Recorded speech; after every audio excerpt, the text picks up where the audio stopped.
as a matter of construction, the primary obligation to pay charges doesn't fall within liabilities under the cap, because as soon as you say that the primary obligation to pay the charges falls under the cap, that makes a nonsense of the fact that the charges are 9 million and the cap is 5 million. Yes. But different, Lordship raises an interesting point, which I confess I haven't occurred to me before, which is if there's a failure to pay charges, then one might say that the failure to pay, that the breach that follows non-payment when payment is due might end up being capped. One might go there. And of course, then Topalsson would have to, if things weren't resolved and it was concerned about the cap, have to exercise its right to terminate for non-payment. But the primary, the fundamental response to the direct question your Lordship asked me is that no charges as a matter of construction have to not fall under liabilities under the cap, because it makes a nonsense of it. So now turning to the Toju Maru, into the Authorities Bundle, tab 4.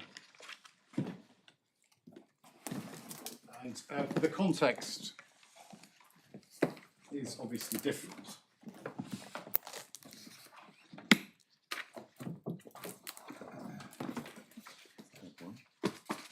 I think it's volume 1, tab 4. I think it's tab 1 in mine. Ah, that's interesting. Tab 4 in my mind, but tab 1 I'm happy with. No, it's tab 1, page 4, I apologise.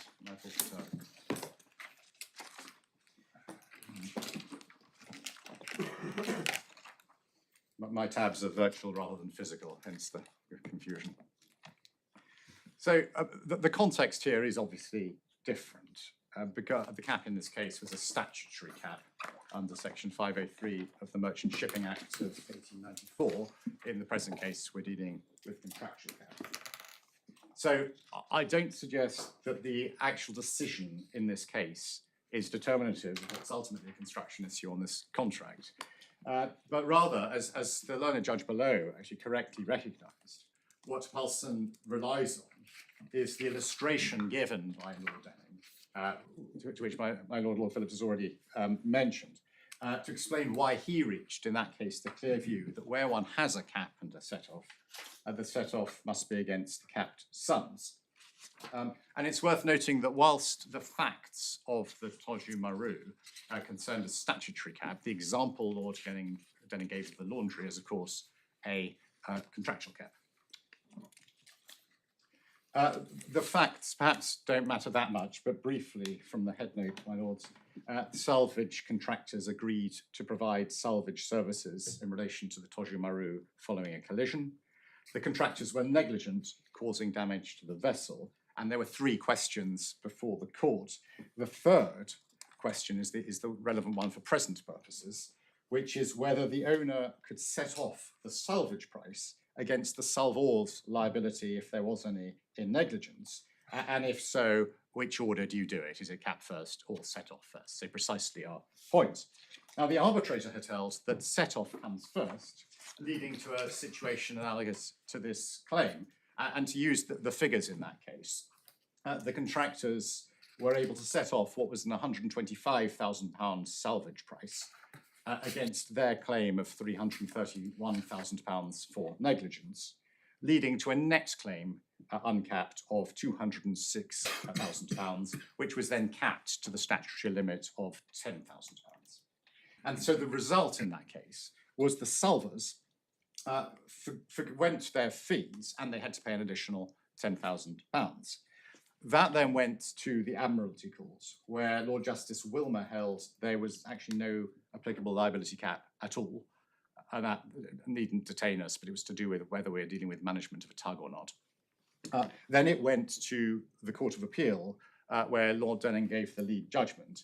And he actually held first that the owners weren't entitled to claim negligence at all because of the law of salvage and the way that works.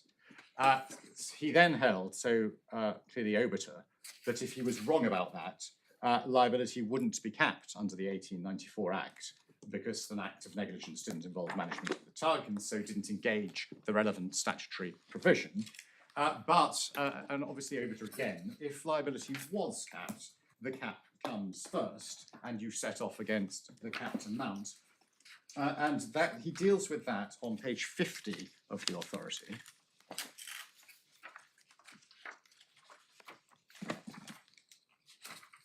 And it's at G.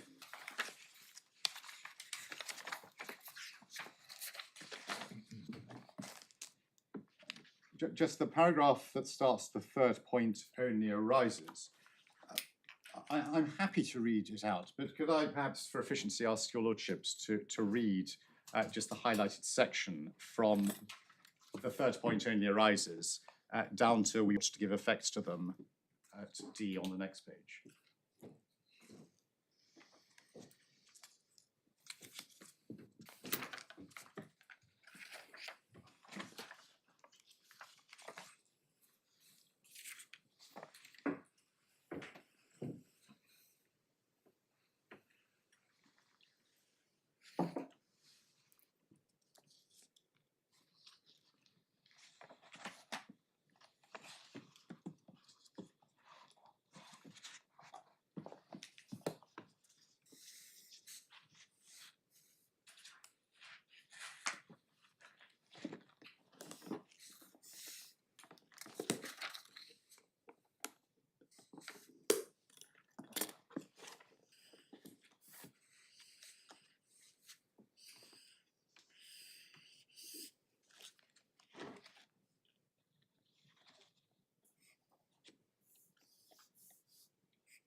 I do not like these limitation clauses.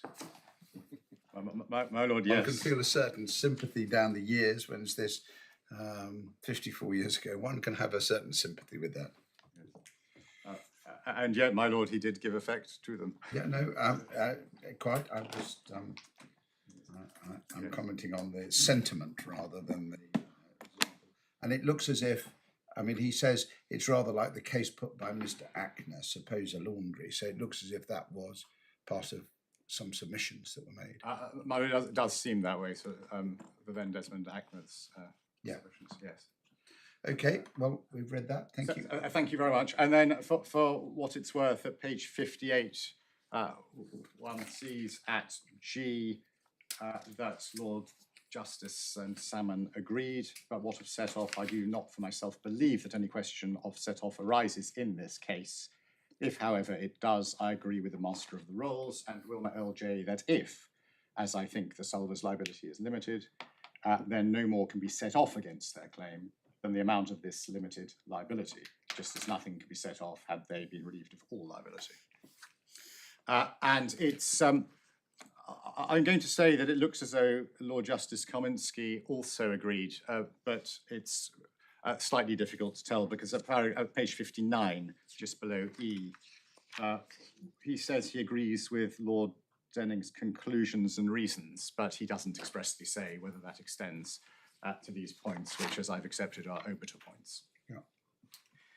But I do submit that Lord Denning's illustration is on all fours with the present case and that the same reasoning applies, because the specific point made by that laundry example is that if the cap applies only after set-off, it can be manipulated. And that, as I think I said earlier, is really just a manifestation of the fundamental problem with doing things in that order, which is that a purportedly fixed cap becomes a variable cap. And that, in my submission, is a clear rationale for holding that where a contract provides for a fixed cap on liability, that cap has to be applied before any set-off. It's obviously open to parties to agree something different, but if they want to agree something different, they have to do so in clear terms. And what this is a cap on total liability in aggregate for all claims. Now, the learned judge below distinguished the Tojimaru on two bases, which we find at core tab 8, page 156, and it's paragraph 332 of the judgment.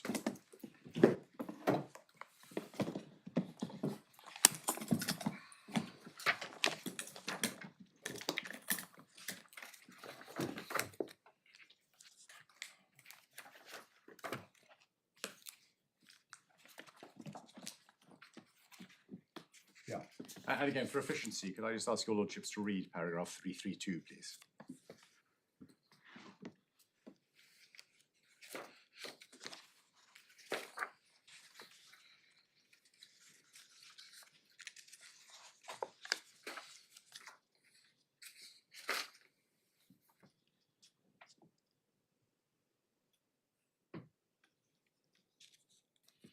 Yeah.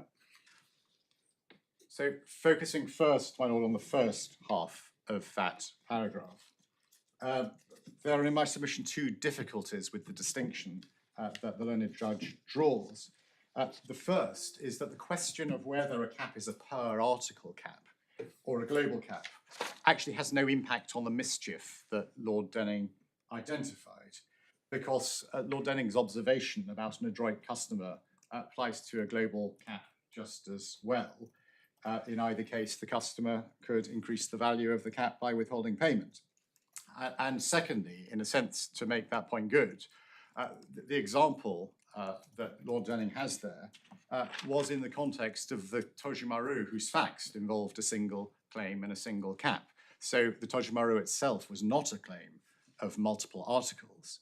It was a claim where there was a single liability in negligence in the sum of £330,000 and a signal liability to pay charges in the sum of approximately £125,000.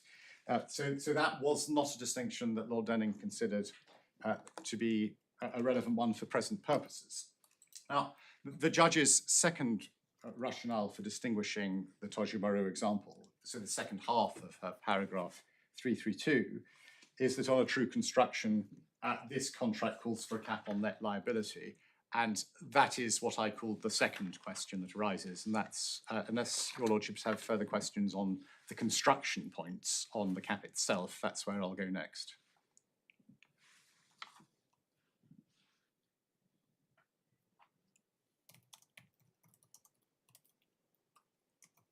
The reference to net being what in the penultimate line? Counting exercise to determine the net sum due. My lord, yes, the net sum due to or from each party.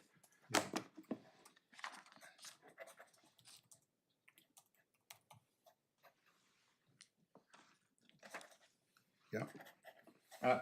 So, my lord, on that, the starting point is probably paragraph 330 of the judgment, where Topalsson seeks to argue that the set-off exercise to establish the net sum due should be carried out after application of the cap on liabilities, the sums calculated as due to either party. In this case, the effect would be that if RRMC established an entitlement to damages in excess of the €5 million cap, that sum could then be reduced by any sums found to be due to Topalsson. I reject that argument because it is contrary to the express provisions of the agreement. Now, the analysis that leads to that conclusion starts at paragraph 327 on bundle page 154.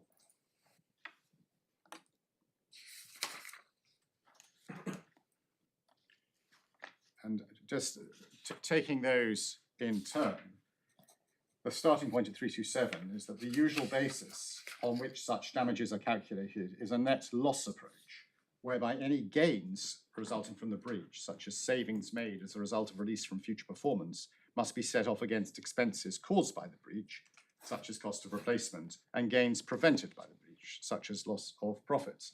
Now, my lords, the proposition that damages are calculated on a net loss basis is not one that I challenge, but that simply means that when one is assessing Rolls-Royce's loss in this case, one has to take into account not only the benefits received, but also and of course the expenses incurred, but also the savings that were made by not continuing with the project. And so in this case, for example, the net loss principle would require a loss calculation to reflect that but for the breach, Rolls-Royce would have had to pay further fees to Topalsson and no doubt to other third parties involved in the project. But that, in my submission, has no bearing on the real question before the court and the real question on this issue, which is whether the cross liability is to be set off before or after the cap.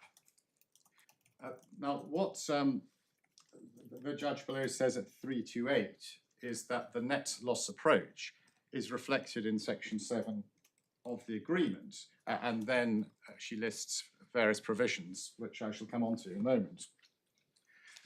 But in a sense, they do, in the sense that insofar as the provisions below call for the identification of losses, they are calling for the identification necessarily of net losses, because that's the way it works. But I say, that's sort of irrelevant, and maybe the label net loss is probably not a helpful one for this analysis in my submission. The thrust of the judge's reasoning, and actually the basis of her ultimate decision on this issue, was that as a matter of construction, the provisions she identifies here call for an accounting exercise to be conducted on termination, and that yields a single net sum to which the cap is then applied as a final step. And whether one calls that net loss or not, I submit that actually the clauses that she lists here simply don't have that effect. And if one goes through them one by one, some we can take fairly briefly. At the bottom of 154, we have 1310. Well, that's a right to reject deliverables. It doesn't say anything about loss, so that doesn't affect this particular issue. Then over at the top of the next page, clause 1311. Now, this is a clause that gives Rolls-Royce multiple rights if it has the reasonable opinion that the supplier has failed to perform the services in accordance with the agreement. Each of those rights can be separately invoked. And some of those sublimbs, and we can see them here, impose a liability onto Coulson. So, for example, if one just looks at the bottom one, 13.11.8, to hold the supplier accountable for any costs, losses, or expenses incurred. So that's clearly a provision that gives Rolls-Royce a right in those circumstances to recover its losses, and to put it the other way around, that imposes a liability on Topalsson. But they say nothing here which tells you anything about set-off, anything about caps. It's simply identifying remedies that Rolls-Royce has, some of which are financial remedies. Then one has clause 14.8, the set-off, the contractual set-off. RRMC shall be entitled to set off any charges due to the supplier under this agreement against any amount owed by the supplier to RRMC under this agreement. Well, okay, that's a fairly vanilla, in my submission, set-off clause. And again, it doesn't say anything about whether one does this before or after the cap. It's simply a contractual set-off provision.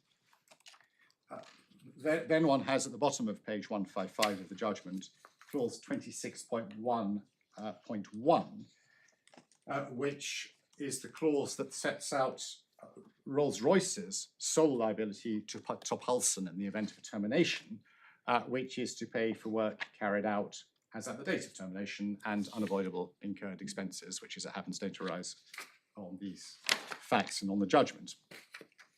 And then over the page 26.1.2, there's a point about rejecting. So there's a carve out effectively for rejected deliverables. So pausing there, those are all separate clauses they're in different parts of the agreement. Most of them confer rights on Rolls-Royce. Clause 26.1 doesn't, it confers rights on Topalsson. Taken together, the clauses do provide a comprehensive set of financial remedies that can apply on a termination, as well as actually in some other circumstances. But what they don't do, in my submission, is call for calculation of a single net sum. There are simply clauses that identify Topalsson's liability, and then there's clause 26.1.1, which is a clause that identifies Rolls-Royce's liability, using, incidentally, that very word, RRMC's sole liability, is how clause 26 starts, 26.1.1 starts. So the next and final clause that the judge cites is clause 20, which is, of course, the cap that I've already given my submissions on. Obviously, your lordships already have my submissions on that. I'm not going to do it again. I'm simply going to say that in my submission, properly construed, you apply separately to each liability. That's how the cap works. Now, after reviewing those clauses, if your lordships would please look at paragraph 329 of the judgment. This is the judge's summary of what she says is the complete scheme for allocating liabilities and entitlements as between the two parties on termination. It says, thus, the express terms of the agreement require the parties to carry out the following accounting exercise. And then, 1, calculation of the sums due to Topalsson on termination. 2, calculation of the sums due to RRMC on termination. Now, pausing there, no issue with that, and clearly the contract does have clauses which call for both of those things under different parts of the contract. But where I respectfully submit the judge did fall into error is her step 3, where she then says calculation of the net sum due to Topalsson or Rolls-Royce, because there's nothing in the clauses that the learned judge actually cites that call for a calculation of a net sum. One simply has clause 26, which calls for a liability one way, and clause 13, which invokes liabilities the other way. And yes, there's a right of set-off. Those are two separate rights coming from separate parts of the contract. And the fact of a contractual right of set-off doesn't actually change, in my submission, the position. And in fact, the right of set-off itself predicates, in my submission, the existence of separate liabilities that can be set off. So there's no basis. There's nothing that requires Rolls-Royce to exercise the right of set-off, is there? There isn't, my lord, no. It's another right that it has. But in my submission, there's no basis in any of this contractual language for the judge's conclusion that the contract prescribes an accounting procedure that leads to calculation of a single liability of a netted off basis. And obviously, one gets there, as my lord Zacaroli has just said, if Rolls-Royce exercises the right of set-off. But that begs the question, when does that right get exercised, before or after the cap? And then finally, in paragraph 329, there's the application of the cap on liability. Now, of course, again, Her Ladyship was, of course, right that the cap does have to be applied, but there's nothing in the clauses to say that it's a step 4. And what I say is the correct approach is one applies the cap to step 1 and separately to step 2, for reasons I probably already bored your lordships rigid with, so I won't repeat. So your point about 329 ultimately is a question of sequencing, as opposed to taking issue with the individual points. You just say you have to apply the cap after 1 and apply the cap after 2, and then you calculate the sum due one way or the other after that. My lord, yes. In a sense, the sequencing is a creation of Her Ladyship below. Yeah. In my submission, it doesn't find expression anywhere in the contract. No, but you have to do it in a sequence. You do. Just you say this is the wrong sequence. I say this is the wrong submission for the reasons you've just indicated. My lord, yes, and I say that the right sequence is the one that there's only one place which tells you what the right sequence is. That's clause 20, and it's the proper construction of the cap. So that is the long and the short of it. The only other submission I was going to make in relation to this set-off point relates to the amended respondent's notice. So my learned friend's new application of last week to add a new point in relation to this ground. Your lordships can find my learned friend's skeleton at supplemental bundle tab 15. And it's page 269.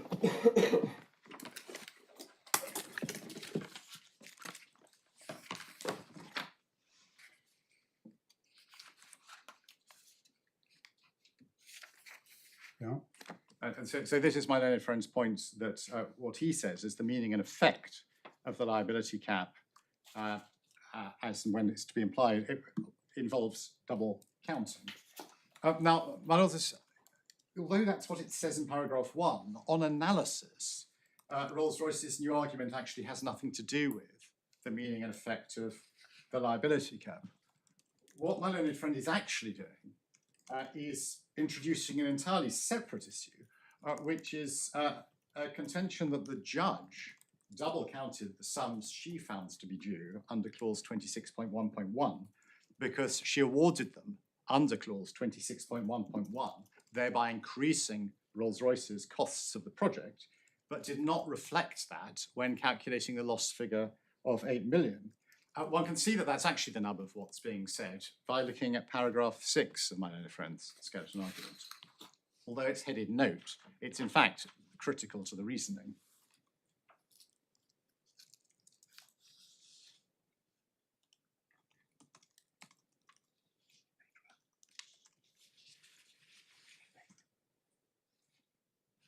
Yes, I think your lordships have it, but it's page 270 of the bundle. Yeah.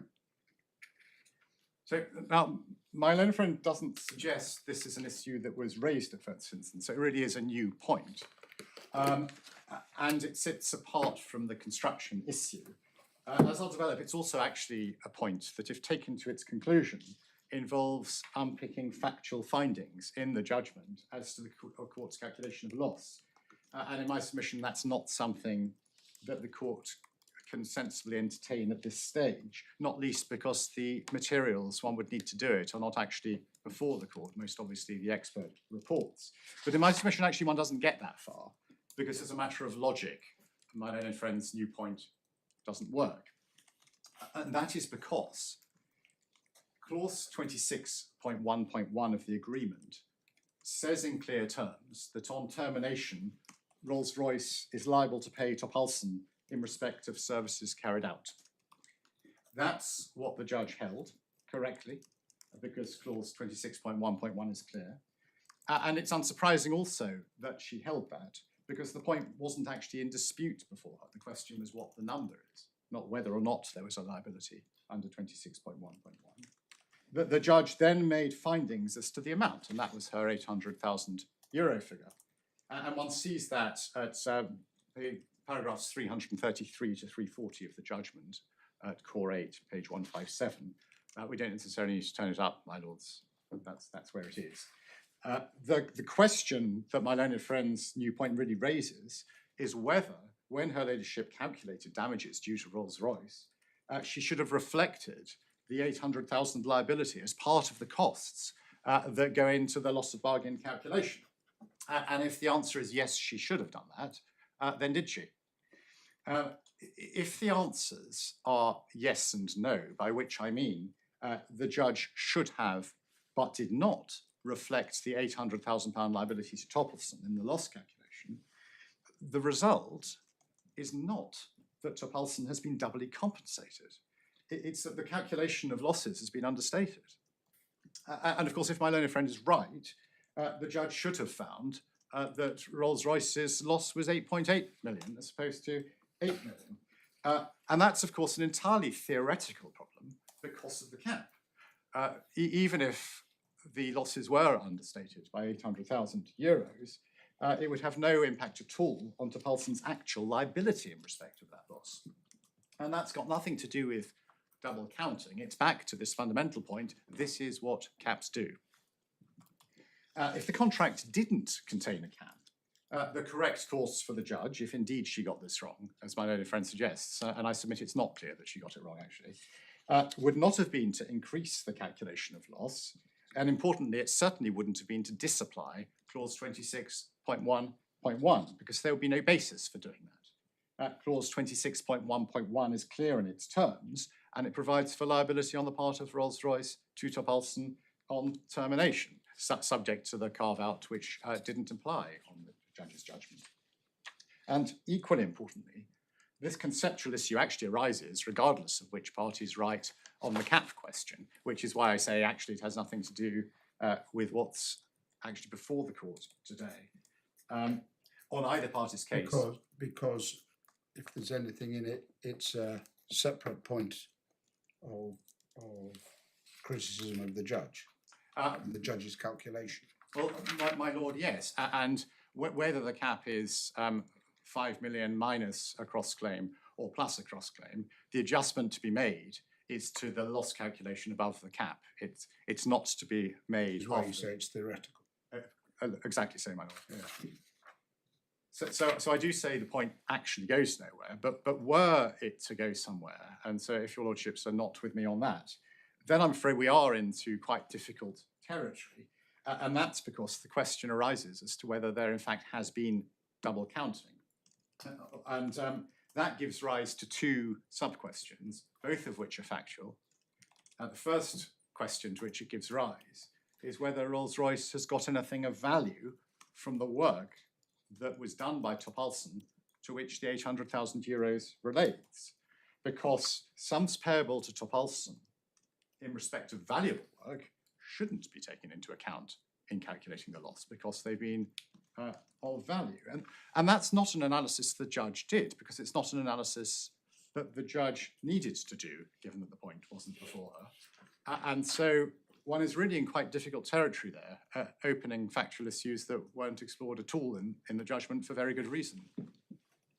The second sub-question is a more mechanical one, and in some ways a simpler one, but it's precisely what actually did go into the calculation of the relevant part of the damages claim. And that's important because the way in which the judge dealt with it makes it far from clear there has in fact been what my learned friend characterises as an error or a double counting. It's quite difficult to unpick at this stage without the expert reports, but also because I certainly don't criticise the judge for this, it was all dealt with fairly briefly in the judgment, and the reason why obviously it was dealt with fairly briefly in the judgment is because many of the quantum issues, and there were several, were of academic interest only, really, because of the cap. And the loss claimed was well above the cap. So there was only so far the judge needed to go with her analysis in order to reach the figure she did. But what is apparent from the judgment is that the actual assessment that the learned judge made wasn't a calculation of actual costs incurred by Rolls-Royce in relation to a replacement system. It was a broad brush estimate. And the reason for that was it was made in circumstances where Rolls-Royce was looking for the additional costs of a replacement system, but the judge found that the new system was not a replacement system as such. It was a wholly different or substantially different system. And therefore, the different considerations applied. And one can pick that up at paragraph 348 of the judgment, tab 8, page 161.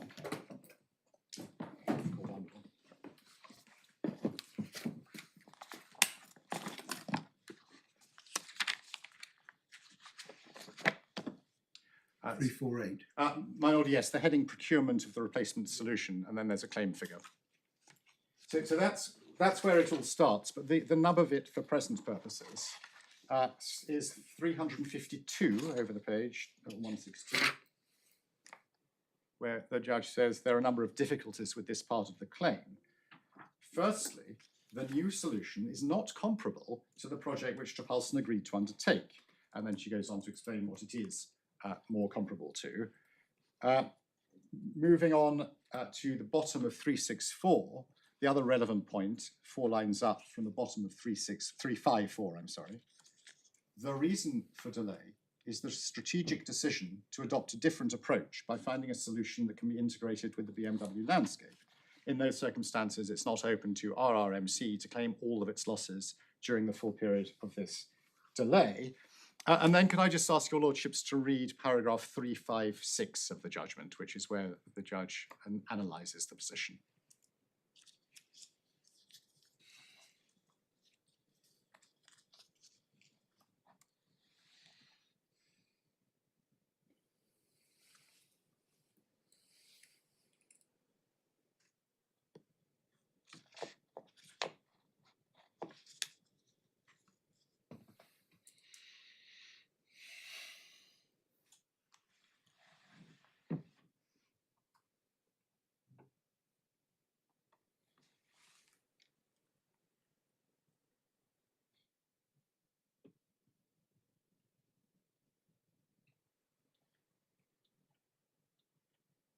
Yep.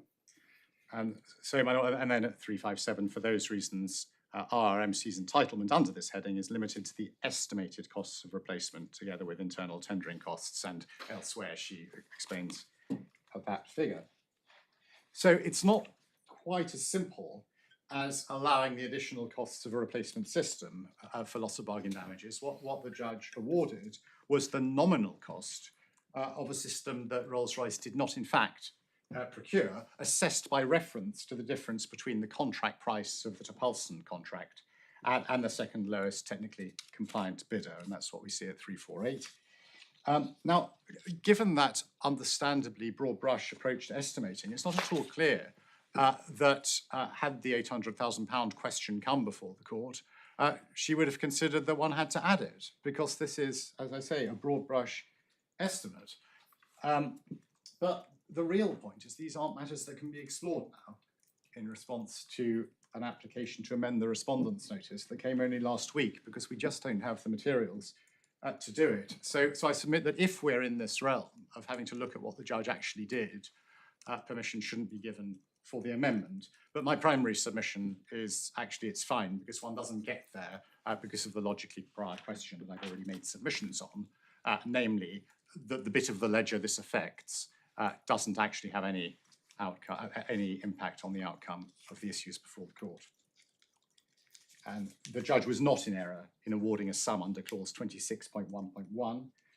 In doing that, she was simply doing what the contract provided, as she rightly held that it did.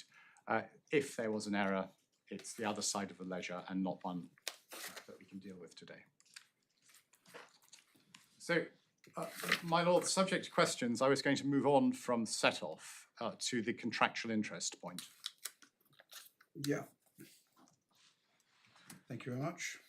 So the substantive issue is whether Rolls-Royce's claim for contractual interest falls within the cap as a matter of construction. There's a procedural issue as to whether I'm allowed to run the point at all. I'll deal with the substantive issue first.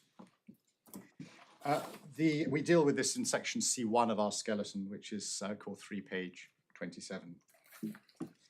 And in the judgment, if your lordship still have the judgment open, interest is dealt with starting at paragraph 367, and that's on page 165. Yeah.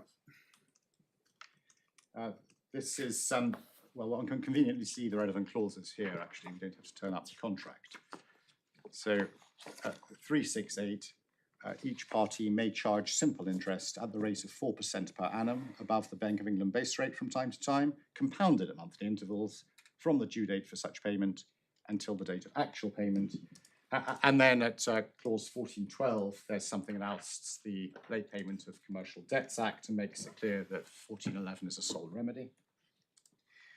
Now, the judge held that clause 1411 applied to Rolls-Royce's claims in this action, and there's no appeal against that conclusion. The only issue is whether Topalsson's liability to pay interest under clause 1411 falls within the cap. Now, this really is back to my fundamental submissions about the cap. It provides for a total liability of either party to the other, and it's for all claims, no matter how arising. And in my submission, the point is a simple one.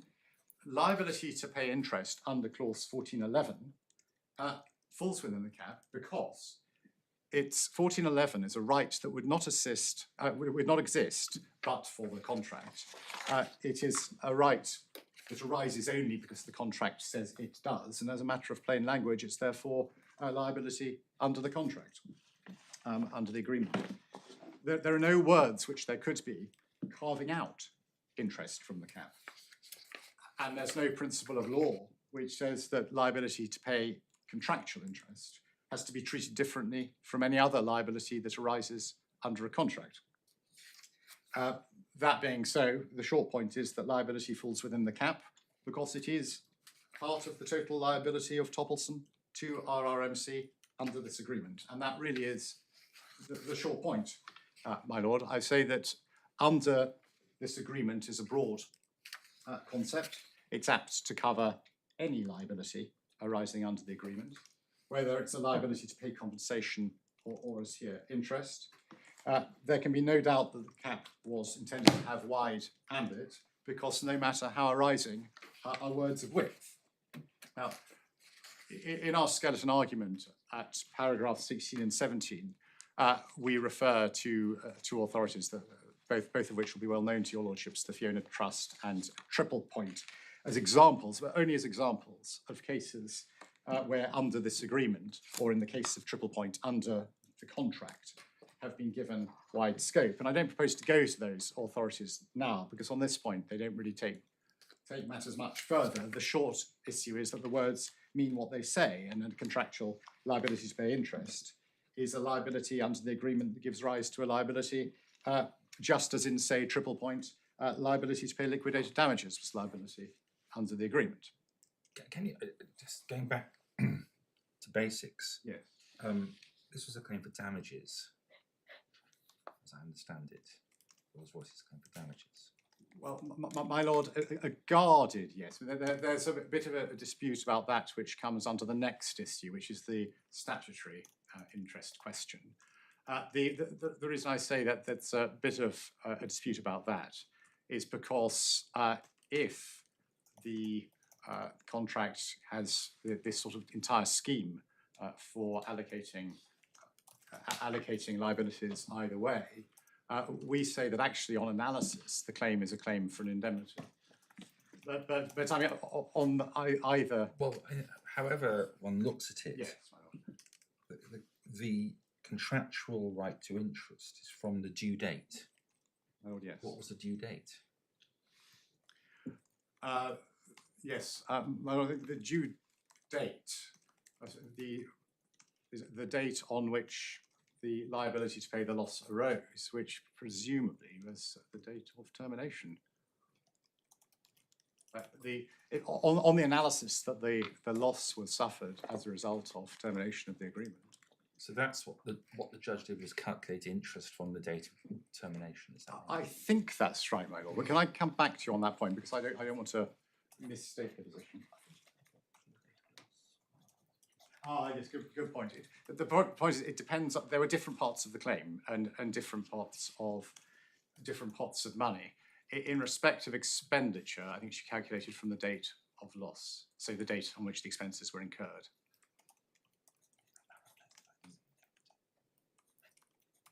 Because usually the date on which you're liable to pay damages is the date upon which your liability to pay damages is determined. They're not due at an earlier date. My lord, yes.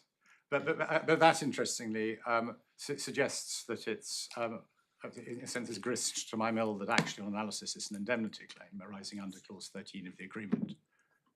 Because then as soon as the loss is incurred, liability to pay it arises. Thank you.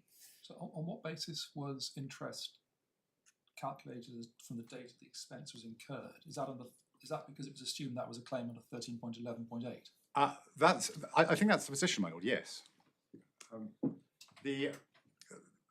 we do have an interest calculation, but I dare not dive in because I might end up leading your lordships down a garden path to which I don't have the map. But it was not a straightforward calculation, let's put it that way, my lord. But yes, Was it the subject of argument at the consequentials hearing? I wasn't at the consequentials hearing, but I've just been given a note by those who were. Yes, okay. As I understand it, was common ground at the consequentials hearing that the cause of action arose when the loss arose, and we say that's because it was an indemnity. And so therefore, when one has expenses, such as the costs of paying third-party providers, the interest ran from the date of those expenses.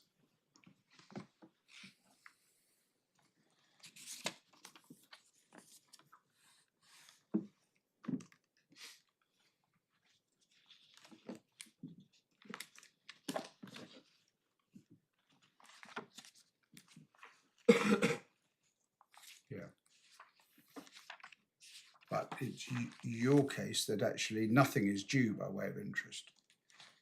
My lord, yes. So nothing is due under the contract under 1411. Once the cap is reached, yes, my lord. Well, the cap was reached, even on your case, the cap was reached at the time of the calculation, looking at the two claims, applying the cap to each. So there would never have been any entitlement to interest. Well, interesting, my lord, there might have been, because this is not an analysis that's been done, but one can conceive of some losses, if some losses which were recovered may have started to flow before termination, and therefore there may have been a time at which Topalsson's liability to Rolls-Royce was not yet 5 million euros, because those costs hadn't yet been incurred, and so that would be that's the theory. Yes. But the practical result is, on your case, there's no entitlement to interest under 1411 because the cap's reached. my lord, yes. And because you say this is a claim for a debt, there's no entitlement to statutory interest either. So there's no incentive on your clients to pay the judgment sum, so they haven't. Well, my lord, that's It would be an odd yes. and uncommercial position for this court to arrive at. The judgment runs on the interest runs on the judgment debt, doesn't it? Interest does indeed run on the judgment debt. Yes, under Yes, my lord, and that's obviously a totally separate statutory regime. We're only talking about the Period up to judgment. Up to judgment, yeah. My lord, yes. Okay. And my lord, I come back to actually a point, because of course I understand my lord, Lord Coulson's point, but the fundamental point is this is what caps do. So it's that same point again, whether it's a right that you lose because you suffer a loss in excess of the cap, or whether you don't recover interest in the period up to judgment because you are in excess of the cap. That is fundamentally inherent in the nature of a damages cap. It's a form of risk allocation as between parties to commercial agreements, which is often found. And if one has language like the one in this contract, that includes all liability, including interest. So I mean, that's the short point there. So what are we talking about figures-wise? If it's just the interest between when if it's because an item of expenditure was incurred, so the interest runs from that date until the date of judgment, for example, what ultimately are we talking about? In broad terms, the contractual interest claim as calculated by Rolls-Royce is for around £660,000. And on a statutory basis, it's about half of that. So 600,000 odd euros, is this, or? So around 800,000 euros if I'm doing it here.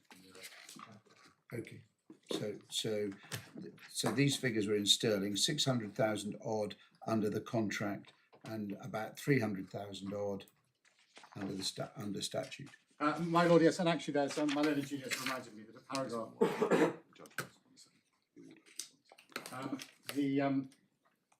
firstly, there's an interest calculation at the back of my learned friend's skeleton. It's page 62 of the core Bible, tab 5. My lord, if I can assist, the invoices that were sustained and paid by my client are, the interest on that is calculated 30 days after the invoice date. That Yeah. was an argument we had of consequentials. Yeah. The order made by the learned judge below is at page 171 behind tab 9, which shows that interest of 793,082 pence and 6 cents Yeah. was added to the 5 million cap. Yeah. I did warn your lordships that I might misspeak if I go down this path, so apologies for getting the figures slightly wrong. No, that seems to be broadly what you said. And Mr. Charlton, that the figure under statute, The figure under statute. The figure under statute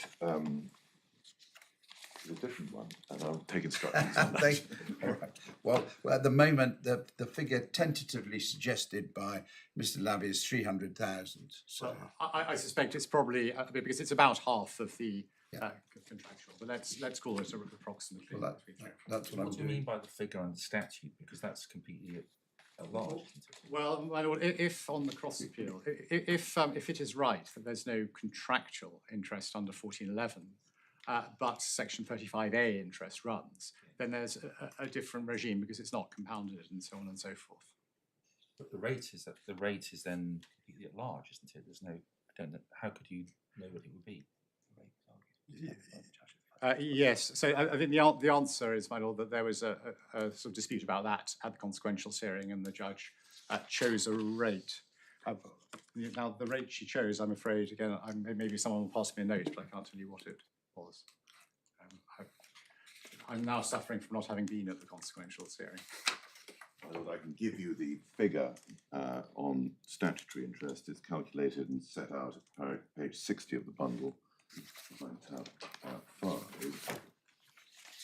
which is the closing page of our skeleton, and the figure is 324,355 and 17 cents.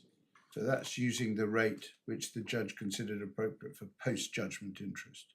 Yes, we had an argument about that, and that was so we've used that. I don't think there's any dispute between That's 6%. Is that the 6% figure? If it was, I'm afraid I cannot remember off the top of my head whether she said it was 6% So or not. you just I use believe judgment it rate was. interest. Sorry, no, judgment rate interest was added on later, but we were arguing about the rate to apply on Yes. statutory interest. Yes. But certainly, normally in the commercial court, you take 1% over base or whatever. Yes. My own friend skeleton They actually, did. paragraph 55 does say that it was a rate of 1% above base. Yes, I'm Oh, I reminded see. by my I see. learned junior that the rate was calculated because it was a foreign currency claim, and there are special rules on that. I'll take you back to the principle. Oh, dear. 14.12. Yes. The 14.12 contains an expression of the parties' common intention that there is a substantial remedy for late payment of any sum payable under the agreement. Point 1. Point 2, that shall be the sole remedy, excluding any claim on statute, which would have fallen outside the cap. Oh, yes. Isn't that common intention entirely frustrated by your construction of the interplay between the cap and the interest provision, if you're right that insofar as the cap's ever reached? Well, I mean, insofar as the cap's ever reached, then, my lord, yes. But in a sense, I don't see that as different in kind from any other provision. One could say that under, say, clause 1311.8, the common intention is that in the event that Rolls-Royce reasonably considers Topalsson to be in breach and it suffers loss and does something about it, there can be an indemnity for costs incurred. that is frustrated once one gets to the cap. It's again, my lord, it's inherent in the nature of caps that common intentions absent a cap for liabilities to flow don't. And so what one can see all sorts of scenarios where one might say, well, that's unfortunate because it means in this eventuality, a party, one or the other parties, doesn't recover what they would otherwise recover.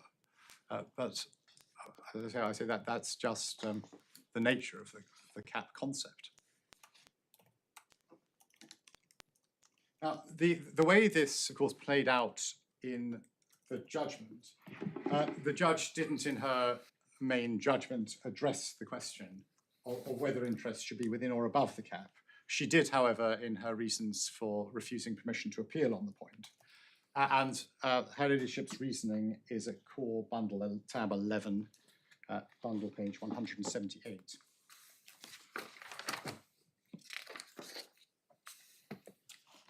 And it's the relevant point. It's it's Arabic 2 is the bit which concerns interest. The first part of her reasoning is the procedural part that I'll come to, but the substantive part starts if I had been asked to address this issue, and then her ladyship explains what she would have done.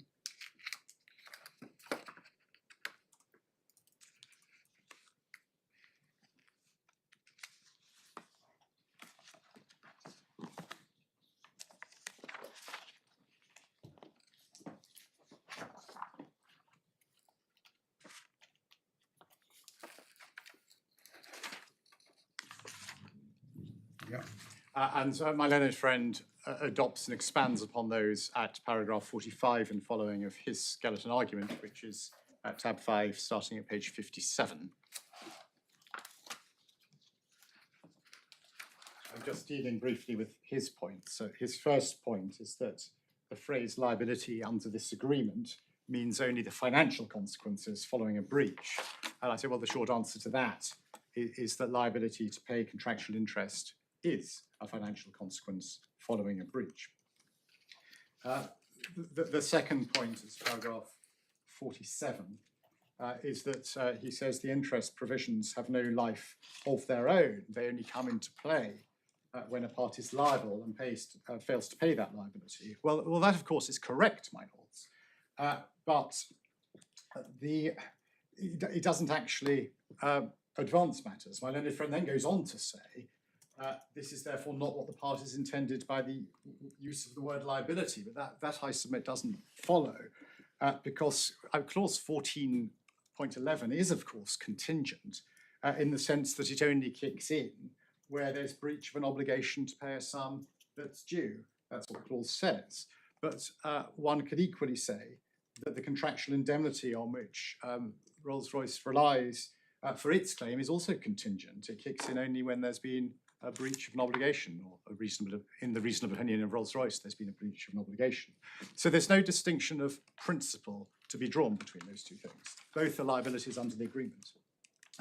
And in any event, my learned friend's argument is impossible to reconcile with the actual wording of the cap in my submission, which I know I keep coming back to because it's the fundament of all of this, which is to limit liability under the agreement in aggregate for all claims, no matter how arising. And on this ground, it's the no matter how arising that I focus on. And so I do say there's no room for the narrow construction my learned friend seeks to impose. A claim under clause 1411 for interest is a claim that arises under the agreement.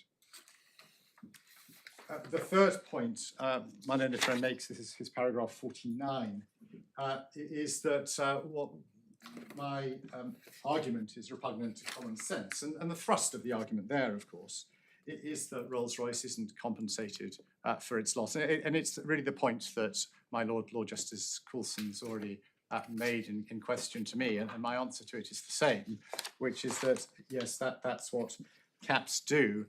There's an additional point, which is that where the language is clear, and I submit the language here is clear, the fact that seen through the prism of one party's view, a construction reaches a commercially unfavourable outcome is not actually a reason not to give it its clear meaning.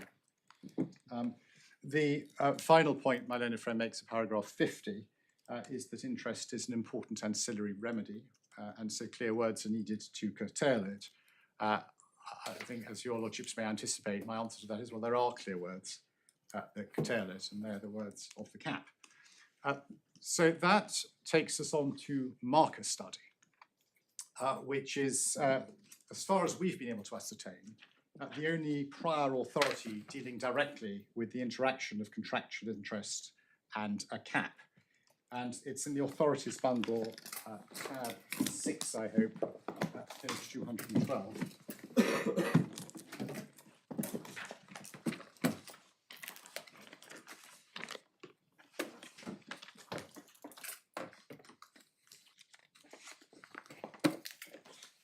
And so this is a judgment of Mr. Justice David Steele.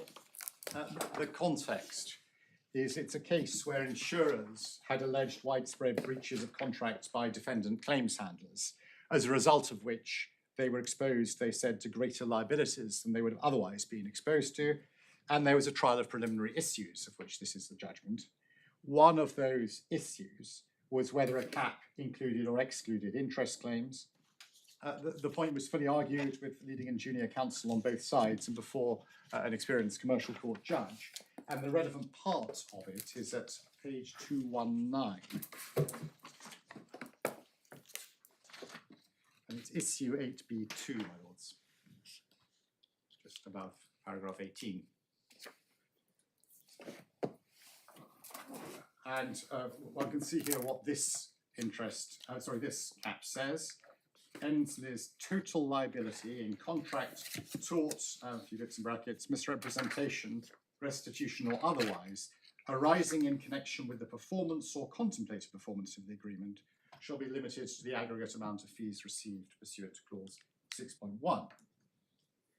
And then could I just ask your lordships to read the parties' submissions, which were at paragraphs 19 and 20, and then the judgment at paragraph 21.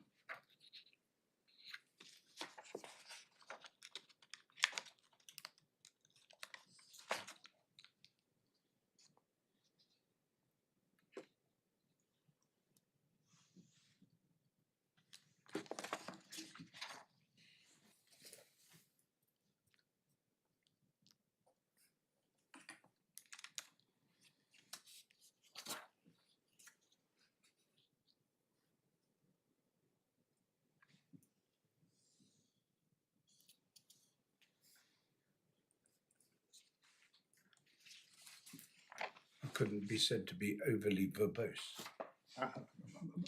No, it's briskly addressed. But I do say that the distinction made by the judge in that case between contractual interest on the one hand being a liability under contract and statutory interest on the other not being a liability under contract is correct. And I submit that, yes, it's been briskly dealt with, but that may reflect the judge's clear view that that was the distinction to be drawn. A liability to pay interest is a liability under an agreement. Now, You accept statutory interest is not. we accept that statutory interest is not liability under an agreement, yes, my lord. And my learned junior, Mr. Shirazi, will address you on what we do say about statutory interest, but it's not that. It's not a liability under the agreement.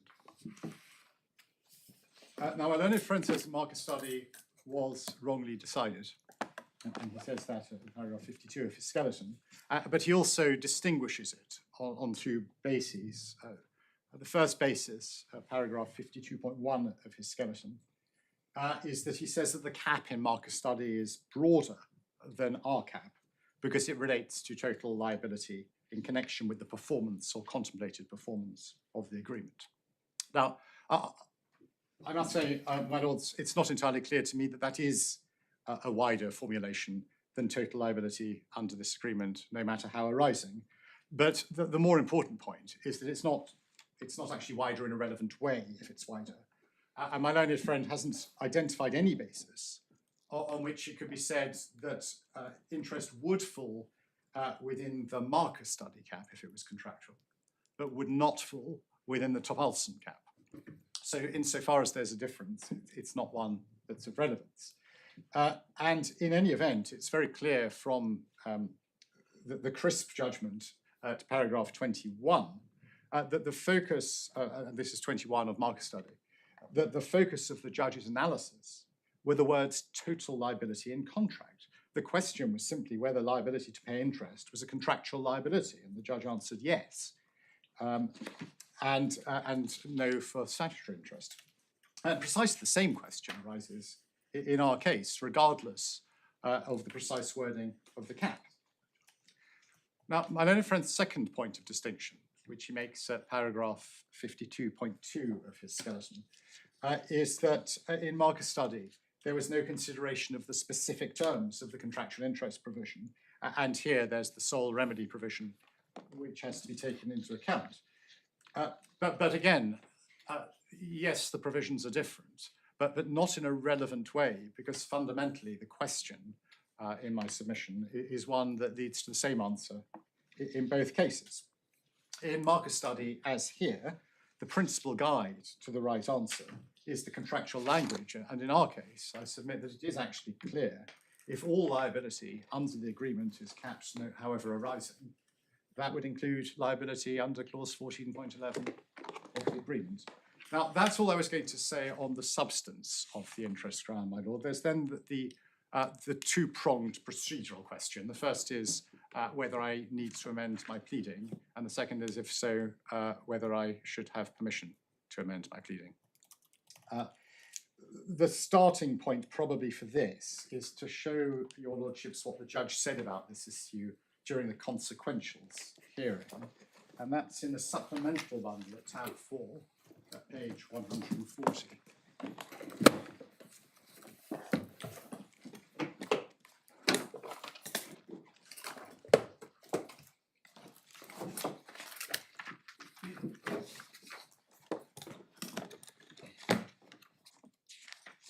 And it's at the bottom of 140, starting at letter G.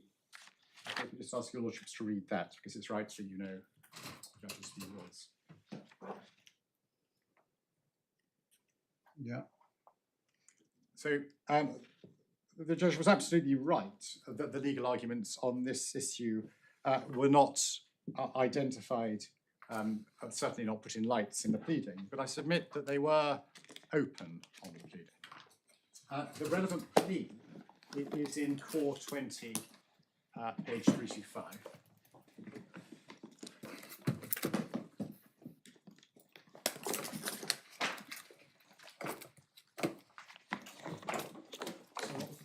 At 325, there are actually two short paragraphs to look at.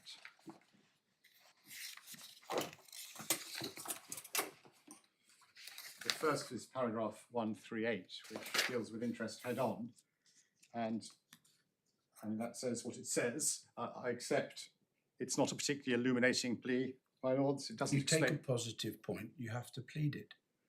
My lord. Kaminsky Fur, Yeah. 1950 Yeah. something or other. I mean, that's just a blanket denial. My lord, it is. It has to be read alongside paragraph 136.7, which I accept isn't squarely dealing with interest, which is a denial of any liability. Well, sorry, insofar as there's pleading the liability, cap it's capped on the substantive point. My lord, yes. So, and the judge dealt with the cap on the substantive point. You say wrongly, I understand that, but the judge dealt with the cap on the substantive point because it had been pleaded. The judge didn't deal with the cap on the interest point because it hadn't. Well, my lord, that maybe so. It's not a positive. I mean, as I think is well known, Yeah. I have not forgotten what it was like sitting at first instance, although I seem to have been sitting now in this court for quite some time. It's jolly unfair to say, well, the judge failed to deal with this in circumstances where it hasn't been pleaded and it didn't feature in the argument. The judge is there to deal with the points the parties want him or her to deal with. And speaking for myself, I think you have to do better than 136.7 and 138 to say that the positive point that interest was included in the cap was before the judge. Well, my Lord, may I make one thing very clear? I certainly do not criticise the judge for not having picked that up. That's not the position at all. But at this stage, my reference to the pleading and my only reliance on the pleading is that I say that it is admittedly just about, but open to us to take that point. Forgetting the timing for the moment, the question of whether, given the state of the pleading, without an amendment, this argument could at any time have been run. Well, your 136.7, which pleads the cap, is in response to paragraph 87. Which relates to the damages claim, my Lord, yes. Which was the damages claim. And then the claim for contractual interest was in paragraph 91. My Lord, yes. So I don't think you have pleaded the cap in relation to the claim for contractual interest. My Lord, look, it is what it is. Yes, but I thought, but you were suggesting that 136.7 could broadly be viewed as pleading the cap, but it seems to me that actually what you did was plead the cap in relation to the damages claim, but not in relation to interest. No, I think your Lordship makes a fair point. The point about 136.7 was really just context. We did identify that the cap capped liability 5 million. We did not say, certainly in express terms, that it applied to interest. And your Lordship's absolutely right that that's a response to the plea on damages. So, standing here, I'm not suggesting to your Lordship that this is an ideal plea by any stretch. The real question is whether it reaches the threshold such that if it had been before the judge squarely at an early stage at first instance, because that's the first question that arises, would she have been entitled to deal with it?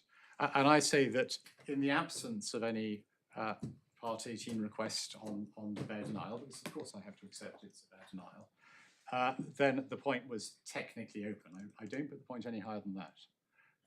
And I certainly don't say that the judge should have fished out of this, certainly not alone, the argument that is now being run. So, but it's really, I'm trying to calibrating the position building through, my Lord. I thought your case was that you raised it in closing argument. My Lord, yes. So that's what we go to next. We did raise it in closing argument, and that's at supplemental bundle, tab 1, page 63.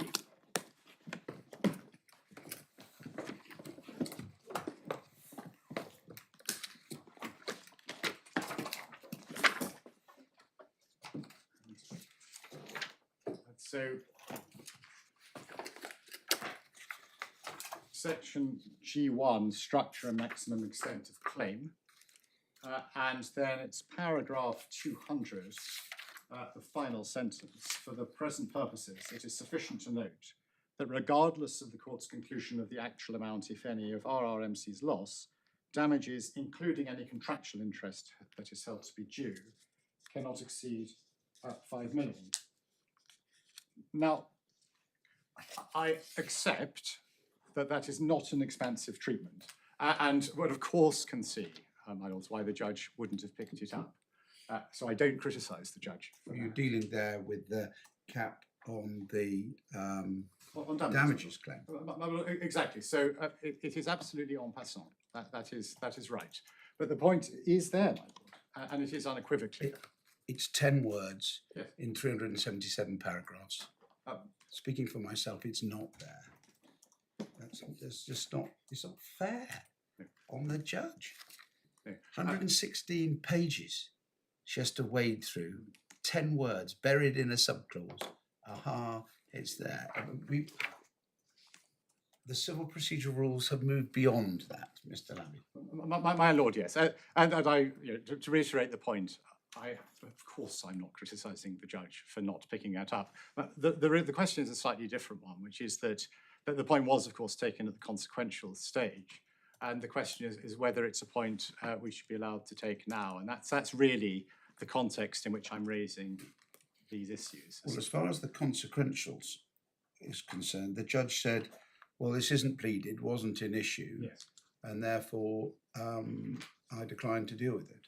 That's right, my lord. That's exactly what she said, and that's where we say that actually there was just about enough there that even though she, for very understandable reasons, hadn't dealt with it up to that point, at that stage, we say that she could and should have dealt with it. But in a sense, that even that is not very important in the greater scheme of things. The real question is whether it's a point I can raise before your lordships today, and if so, and if that needs an amendment, then I seek permission to amend, because the reality of this point is it has now been floating about for many months. My learned friends have had plenty of time to think about it. It's, in a sense, the substantive point is before your lordships anyway. And so I say that... There's no witness statement from anybody in support of an application to amend. My lord, no. So in terms of the lateness question, obviously, I mean, in a sense, if an amendment is needed, this isn't a late amendment. The reality is, I would say candidly, I mean, interest is not something which I suspect either party gave very much thought to until a relatively late stage. Our position had been, and my submissions to your lordships today, has been that amendment is not needed. Obviously, when the point was raised by my learned friends that it was needed, we put in an amendment application. But that's the context in which one has to assess. There is a distinction drawn, isn't there, between late amendments and very late amendments? Is that not right? Well, I think that's right. And this is obviously very late in the sense that here we are standing in an appeal trial has happened, judgment has happened. But if one compares this position with the late amendment or very late amendment, that in fact your lordships refused in the Soteria and IBM case, that's actually quite a useful illustration of the difference, because we can turn it up, my lords, or you may have a vivid recollection of it, but there was, let me turn it up, my lords. The point probably, yes, it's Authorities Bundle B, and it is paragraph, I've got 361 written down, let me just check that reference.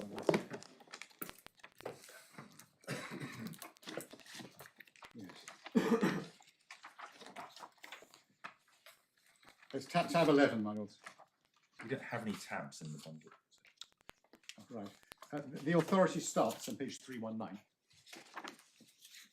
And the relevant issue starts at 360.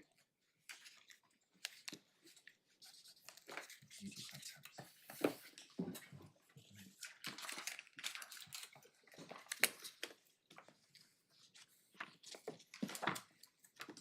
tabs. And this is a judgment of my Lord Justice Coulson, with whom your lordships agreed. And it's, if I could ask your lordships to read paragraph 162 first.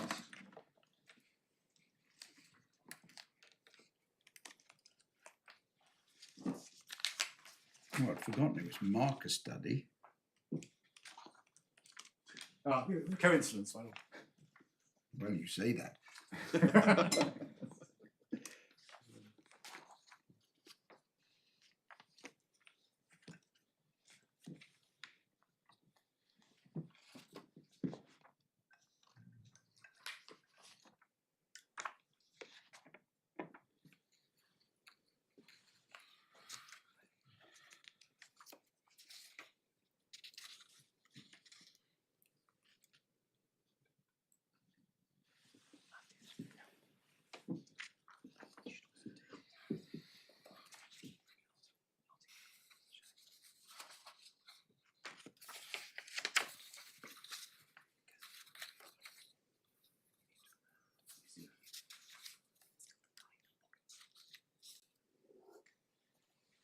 Mr. Lavey, I've read on down to 167, Oh, thank you, and Lord. all I can say is I agree and have nothing to add. Yes. Well, I thought your lordship may take that view.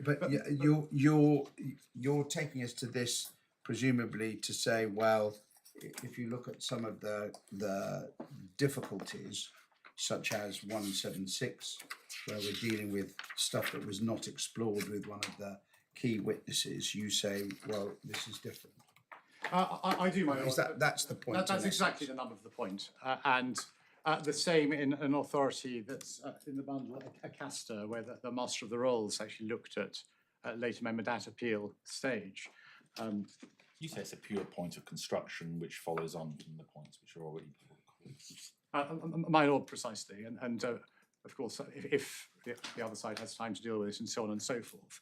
But this is not one of these cases where I'm raising a point which requires a remission to trial or any factual analysis. It's a pure point of construction on which the court has read and has part heard the substantive arguments both ways.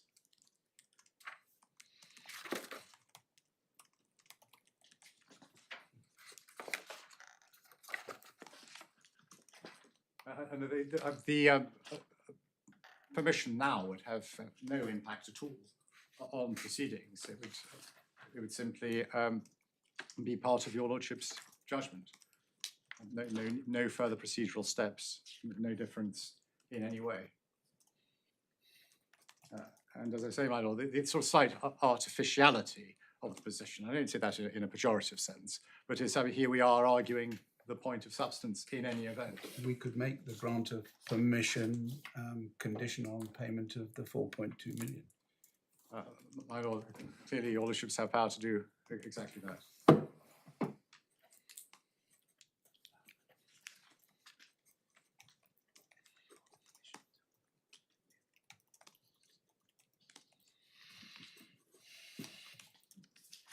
So that, my lord, I think is probably all I can sensibly say on that.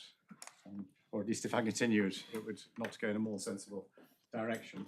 I should flag for completeness, of course, there's ground 6, which is the ground as to whether the learned judge gave adequate reasons. I wasn't proposing to make any submissions on that, my lords, quite simply because it doesn't, at this stage, we have permission to appeal on the substantive ground. It doesn't go anywhere, because if your lordships are with me on the point of substance, then ground 6 is in irrelevance. And if your lordships are not with me on the point of substance, ground 6 doesn't help me. So I'm not going to say anything about it. Thank you very much. Unless your lordships have questions. So does that leave Statutory. statutory interest? Which Mr. Zacaroli will deal with. Right, okay. Well, I'll just make sure there are no questions before we get to them. Right, thank you very much.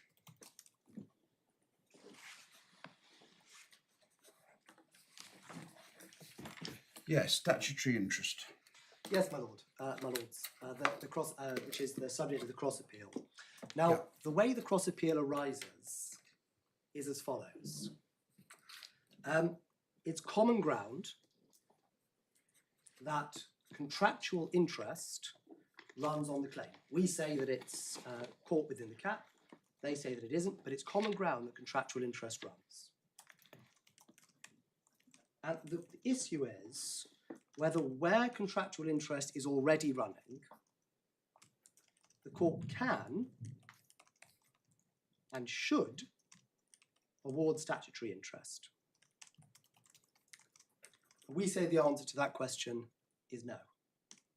We deal with that in our supplementary skeleton, which can be found in the core bundle tab 6. The crux of the argument is we say there's no power because the judge has awarded a debt on which interest already runs, and that's disputed. But if this is a damages claim, then we say the court should still not award interest as a matter of discretion in circumstances where contractual interest is already running. And I'll deal with each of those points in turn. So, heading 1, the claim is a debt claim. Section 35A, subsection 4 of the Senior Courts Act says there is no power to award interest on a debt where interest is already running on the debt. The only issue about the application of paragraph 4 is whether the successful claim here was a debt claim. So to work that out, we need to go to the judgment and look at the judge's analysis. My lord, that can be found in the core bundle, tab 8, starting on page 154.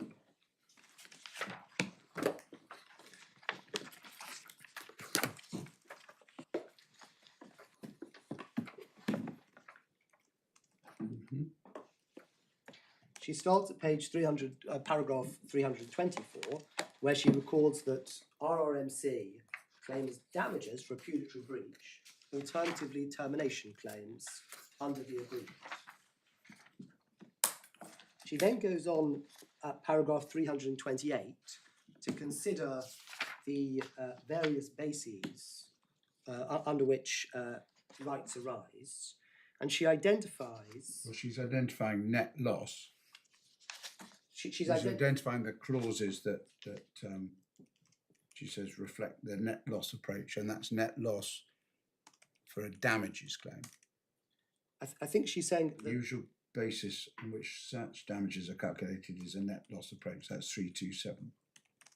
yes. So 327. Approach is reflected, blah, and then she goes through the provisions that we've seen this morning. Quite. And the one that's relevant here is clause 13.11.8, which is that RRMC has the right to hold the supplier accountable for any costs, loss, or expenses incurred by RRMC.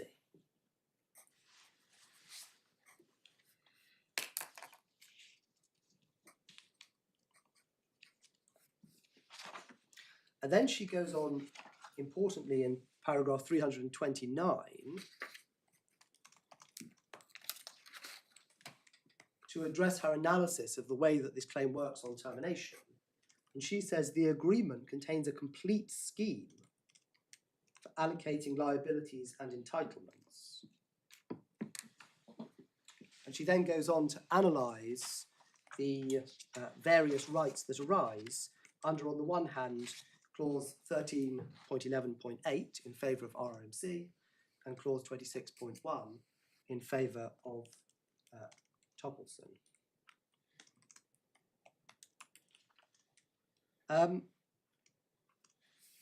So the claim that RRMC recovers on is a claim under clause 13.11.8 of the judgment.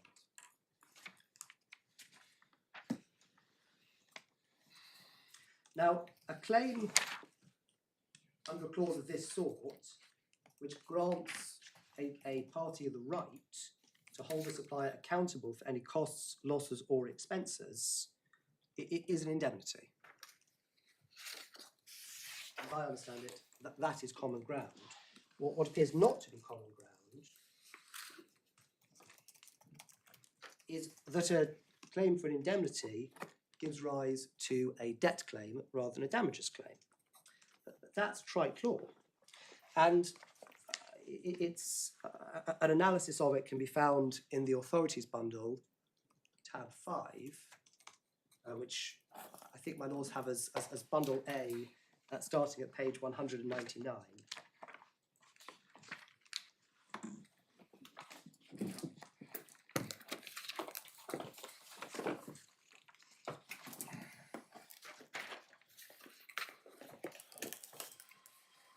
This was a software license case before Mr. Justice Warren. I mean, if I could invite my laws to read the head note, paragraphs H2 and H3.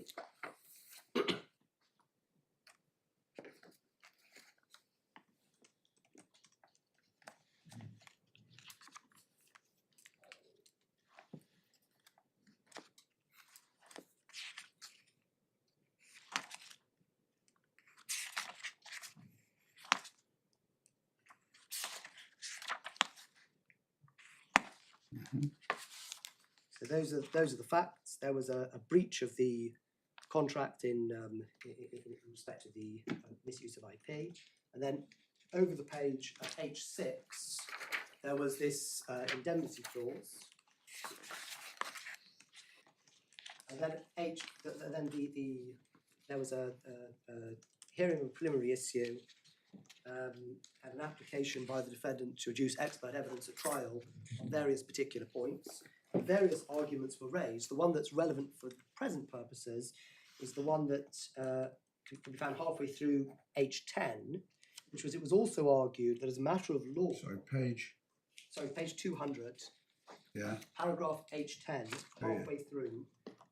It's also argued. It was also argued that as a matter of law, its claim was a contractual claim in debt and not a claim for damages, and accordingly, the defendant could not raise any allegation that the claimant had failed to mitigate its loss, which was what the defendant was trying to do when it asserted that the claimant should have withdrawn cars from the game. For your notes, my lords, at page 201, the holding, paragraph 4,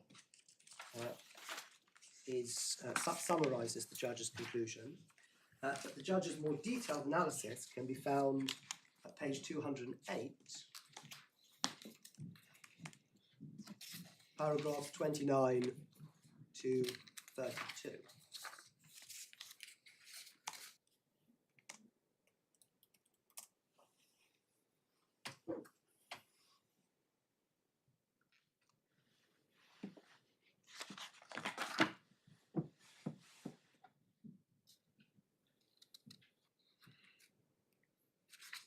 So questions of mitigation do not arise under contracts of indemnity.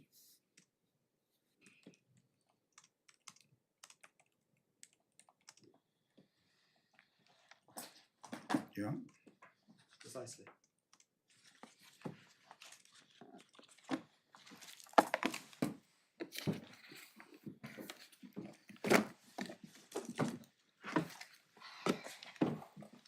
And that's because a indemnity claim is a debt claim and not a damages claim. So it follows in my submission that firstly, the claim the judge upheld in her judgment was a debt claim. Second, the contract provides for interest to run on the debt under the clauses we've already looked at. So interest is running for the entire period, albeit that we say that the cap applies on top of that. And it follows, thirdly, it follows that there is no power to award interest under section 35A because interest is running. Now, there are a few technical points that are being raised against me on this. The first is that RMC says, well, the judge uses the word damages in her conclusion section to her judgment. Well, that wasn't a point. Well, yes, she does. But she wasn't being asked to decide whether it was debt or damages. And therefore, unsurprisingly... No, she wasn't being asked to decide because this point hadn't been raised. Right. Because it had not been said that interest was caught by the cap. All of these arguments demonstrate why one has to be quite rigorous about policing what the issues were before the judge. Because this point, debt, damages, whatever, didn't arise because the point wasn't in play that there could be a cap on the interest. I mean, the judge repeatedly uses the word damages, and you say, well, the point didn't arise, and we have to say, well, we have to analyse why not, and it didn't arise because this point, the point that's now in play, that it is said, well, it's just a point of construction, so everything's fine, is actually an issue.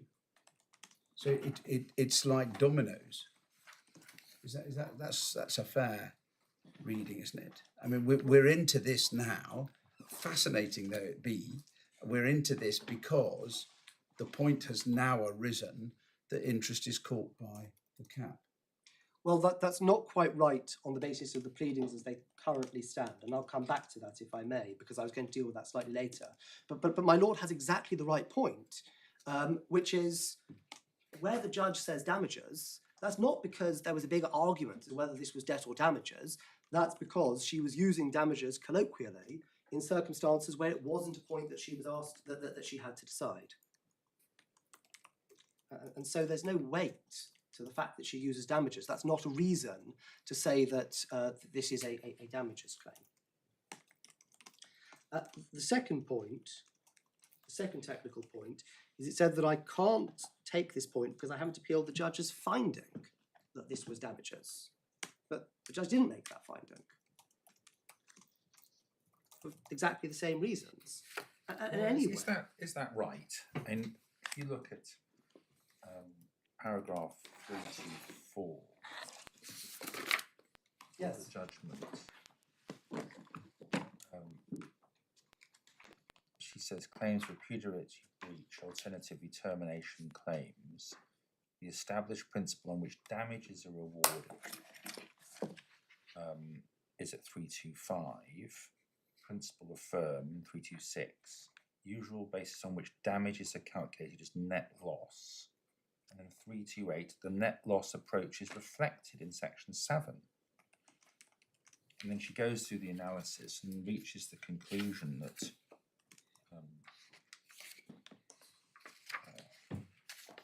365, from the above findings, the net sum due as termination damages. And that then is the sum that finds its way into her order. 365 is where she refers to termination damages. So, and then 366, the sum due to our in excess of the contractual cap. The cap applies, therefore, RRMC is entitled to damages, which he has found in express terms that they're entitled to damages.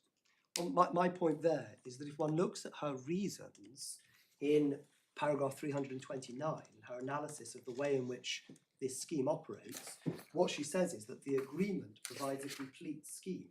So that what she's in fact doing, although later the language is a little looser on a point that she didn't need to decide, what she's saying in 329 is that the contract's providing a complete scheme. That may be so, but what her actual finding is in 366, RRMC is entitled to damages in the sum of 5 million. I don't see how you can escape that. Well, in my submission read as a whole, she's using the words termination damages there, not to mean damages for breach of contract that fall outside the complete I don't see scheme. how you can say that in the light of 325 to 328. He is setting out the law relating to damages. Well, my lord, I say that on the basis of 329, where what she does is she analyses the way in which the position would work at the law, and then she says, I'm looking at the contract, and she sets out the parts of it in 328, and then in 329 says, this is a complete scheme. If it's a complete scheme, then that's what she's awarding. That's what she's awarding under, rather than under the. It can be a complete scheme to assess damages. Anyway, well, I mean, we have your submissions. She can't amend by that in 329, can she? That all I can do is award a sum payable as a matter of contract under this indemnity, because she's already recognised only a few paragraphs earlier that there are two alternative claims: damages for repudiation and a claim for the termination sum. Well, my submission is that is exactly what she's saying. She's dismissing the damages claim and finding that it is a contractual claim. And in fact, that actually reflects Rolls-Royce's pleading, which can be found at tab 19.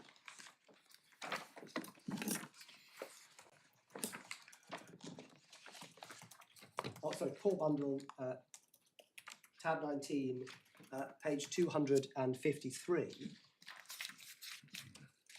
where what they plead at paragraph 87, what they pleaded. Well, what is pleaded at paragraph 87 is a traditional common law damages claim, and then in paragraph 88, over the page, to the extent necessary, the defendant relies on clause 13.11. So the way in which I submit the judge has decided this is she's decided that it is necessary to rely on clause 1311. That's the way the contract works. But to some extent, this is all a bit of a sideshow, because I'm going to, my second set of submissions is going to be that it doesn't matter whether this is a damages claim or a debt claim, because the way that the discretion works applies the same way. But before I get on to that point, which I tantalisingly promised you, there's a third technical point that's taken against me, and that is that it's said that the position I've taken in relation, or my client has taken, in relation to statutory damages has somehow changed. Now that's wrong, and the easiest way to show you that's wrong is to take you to what we said in front of to what I should say I said in front of the judge at the first consequentials hearing, and my lords can find that in the supplementary bundle, looking down page 122, but for some reason didn't write down the Tab 2. tab 2. Tab 2.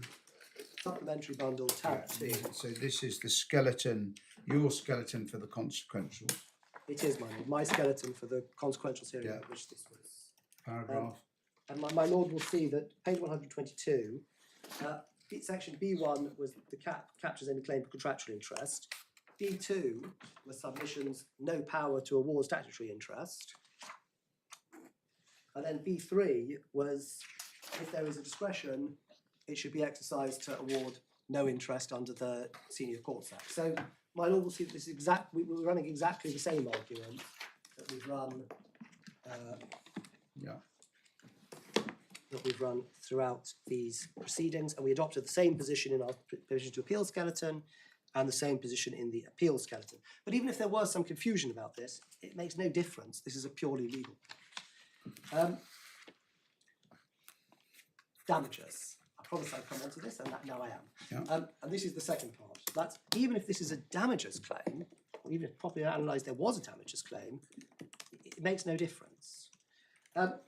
Mr. Justice Foxton recently analysed the way in which Section 35A works in these kind of circumstances in a case that can be found in Authorities Bundle B.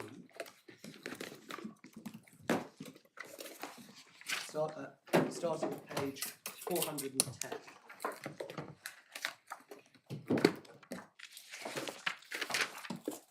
Rolls-Royce Holdings and Goodrich.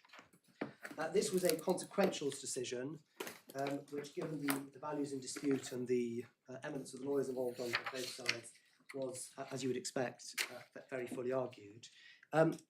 Paragraph 1 explains that the big issue here was whether, and if so for what period, Goodrich, the successful party, was entitled to prejudgment interest on the sum of just over £112 million.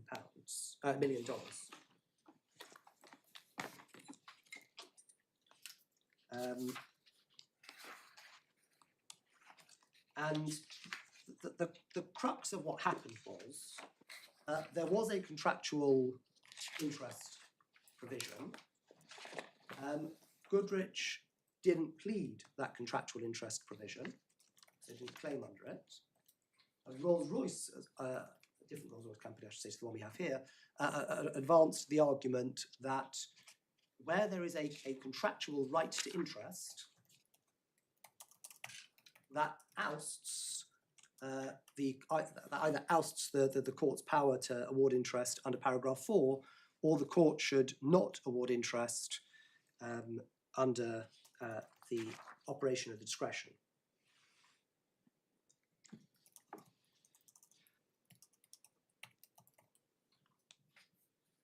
I should probably say the relevant contractual interest provision can be found at the top of page 412. Provides for interest on late payment. It's a clause that requires evidence, so that may explain why Goodrich decided not to plead it in that case.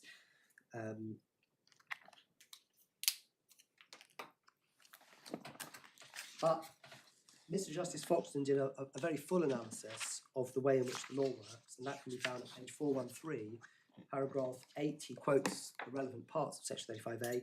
And then if I could ask my lords to read paragraphs 9 to 12 of the judgment.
Um,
Yeah. Then the learned judge summarised the arguments at paragraph 13, which I've already summarised, and then at paragraphs 22 to 20. This was a debt claim. This was a debt claim. So my heading for this point was damages. That's right. What he does in paragraphs 9 to 12 is analyse the position under a debt claim, but also under a damages claim, to the extent that one was, to the extent that interest is running. The judge in this case, I should say, Does he? Where does he refer to a claim for damages? well, I mean, these are all. I mean, some of these authorities are quite well known, and they're all about ensuring that people with a contractual claim for a debt can't, as it were, either recover twice or jump between what they've agreed and what they might get out of the court. It becomes quite difficult because if it's a damages claim, then the contractual interest provisions wouldn't apply. so there's common ground between us that the judge found that they do apply to damages claims, and you can find that in RMC's supplementary skeleton, paragraph 15.1. There was actually argument before the judge about whether the contractual interest provisions would apply to both debt and damages, to damages claims. Sorry, just give me that reference again. That you can find in RMC's supplementary skeleton, which can be found at the core bundle, page tab 22, page 392. Yeah. I won't look at that now because we're looking at this authority. I'm just making the note. You say that accepts what? Paragraph 15.1. The judge found that clause 14.1 applies to RMC's damages claim. This has not been appealed. No, because this point wasn't an issue. Anyway, go on. So we're looking at, you'd shown us what the arguments were in this case in front of Mr. Justice Foxton at 13. And then at paragraphs 22 to 24, he applies it to the facts.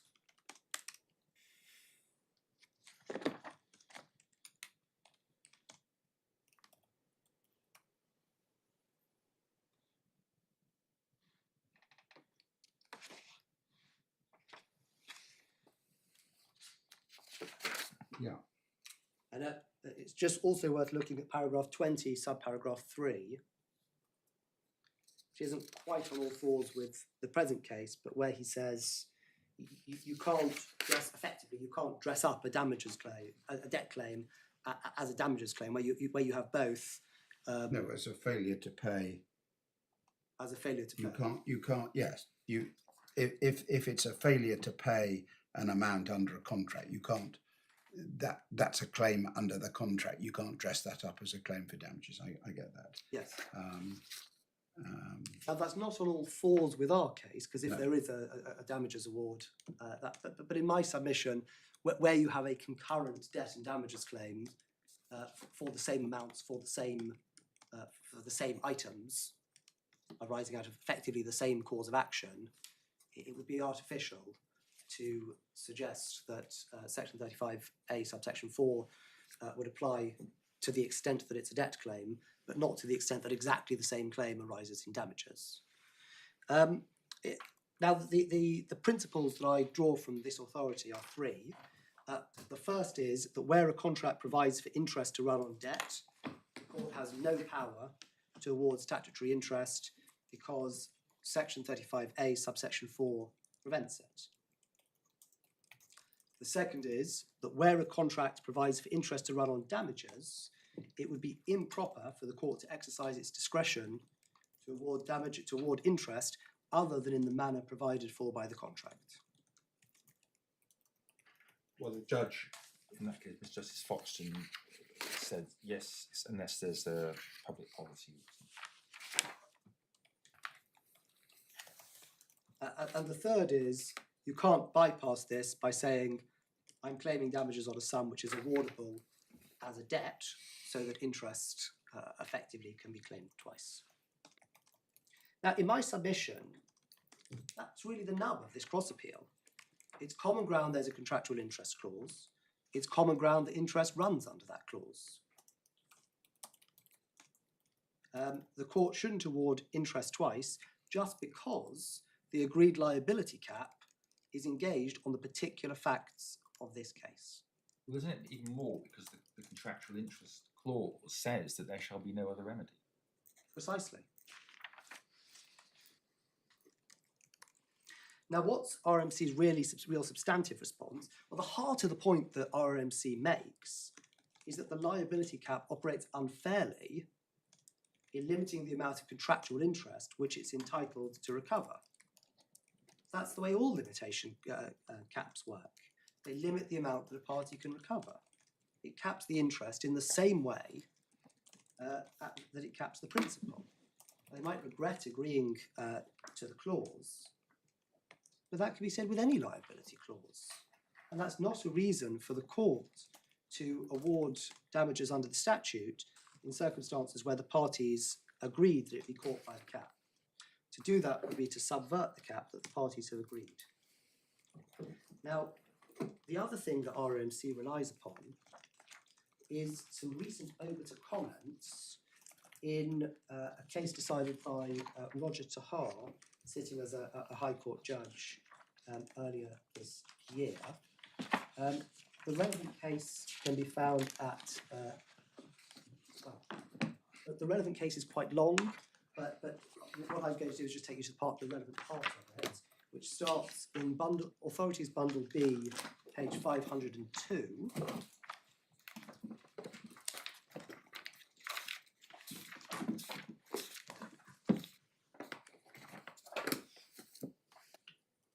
And my lords will see that there was a contractual liability cap, which can be found at paragraph 390, and the issue was, does the contractual liability cap the issue is expressed at 389, does the contractual liability cap include statutory interest, doesn't use the word statutory, that was the only interest claimed, and legal costs? Now, that's obviously a very different question to the question that we're considering here, because the question that Roger Tahar QC was asked to Casey was asked to consider was the right construction, right interpretation of the liability cap, whereas we're considering the operation of section 35A.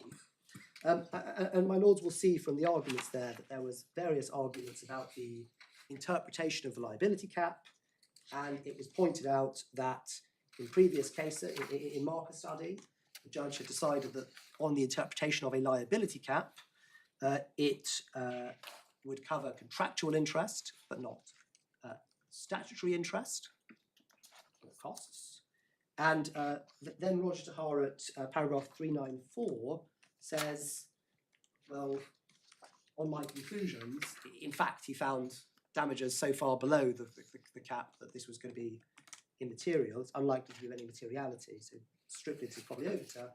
But then he says he agrees that the liability cap wouldn't, as a matter of interpretation of the liability cap, cover statutory interest or costs. Well, that doesn't assist them at all, because that's not what we're arguing. That's a completely different point. The point that I'm arguing, as I hope it's clear, is that to the extent it's a debt, that there's no power, and to the extent it's damages, the court shouldn't award interest where interest is already running for the same reasons. There's one last point that I should cover, and that is the pleading position. Now, my lord, if you turn to it's worth just starting with the defendant's defence of counterclaim. It is a bit depressing, isn't it, that we're wading through the pleadings after a 17-day trial. It's not a good use of the court time, it has to be said. I mean, I don't say that to put you off, but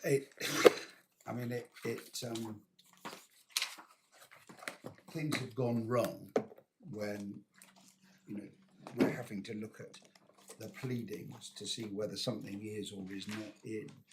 Well, anyway, that is okay. Grumpy comment over. Let's go to look at the references. I was going to say, my lord is indeed right, and in fact, in the authority that we've already referred to, Mr. Justice Foxton reiterates the point that when it comes to statutory interest, although the CPR requires it to be pleaded, in fact, that's not a legal requirement for statutory interest. So to some extent, the pleading position isn't the most exciting thing. But if I could ask my lords to turn to Core Bundle tab 19, page 254. This is RRMC's plea of interest. My lords will see that what is pleaded by them is primarily a claim for compound interest under the contractual clause. And then they say, in respect of any element of the defendant's counterclaim to which clause 14.11 does not apply, the defendant claims interest under the Senior Courts Act. So, strictly speaking, what the defendant, what RRMC's case today is strictly contrary to their pleaded case. Now, I don't take a point on that per se, except for this. It's not clear to me whether they are taking a point that I can't make this argument today based on the pleadings, and to the extent that they are, I have made an application to amend in order to deal with that. And the relevant amendment is in the supplementary bundle, tab 10, page 254.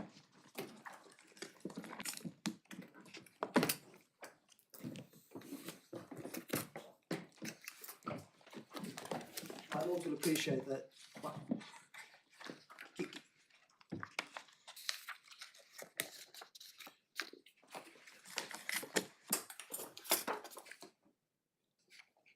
And what the plea does there is it makes the point explicit. The short points are, if there's no power to award interest, there's no power to award interest, and we don't need to plead that. Second, there's no need to plead discretionary points, so strictly we don't need to plead that either. So I'm sorry, where are you? Which page? Sorry, page 254, paragraph, supplementary bundle, tab 10, page 254. Yep. This is the paragraph 138. These are the proposed Right, yeah. amendments. So the first bit is the cap, and the second bit is to cover the points you've made about how there's a contractual right, so there's either no power or ultimately there's no power to award interest under 35A. Yes, and my submissions on this are, number one, as a matter of law, this doesn't need to be pleaded at all, and I refer to the parts of Ms. Justice Foxton's judgment that deal with statutory interest. Secondly, in fact, the whole cross appeal is contrary to Rolls-Royce's pleaded case, so query if this even needs to, query if that's necessary. Thirdly, if there's no... Why do you say it's contrary to their pleaded case? Their pleaded case is that where interest runs under the contract, their claim was only under the contract, and it was only in the alternative where interest didn't run under the contract that they were claiming interest under the Senior Courts Act. Yeah, so so they've covered both bases. So it's now Pleaded it under the contract, and they say to the extent that the contract doesn't apply, they're entitled to it under statute. correct. And for the purposes of the cross appeal, at least, it is common ground that interest is running under the contract. It's simply a question of whether or not it falls within or outside the cap. Well, I understand that submission. Yeah. But my other points are, if there's no power, because the statute's carved it out, that's not something that needs to be pleaded. There isn't a need to plead discretionary points. But anyway, the late amendment, in my submission, is justified because it arises out of the cross appeal.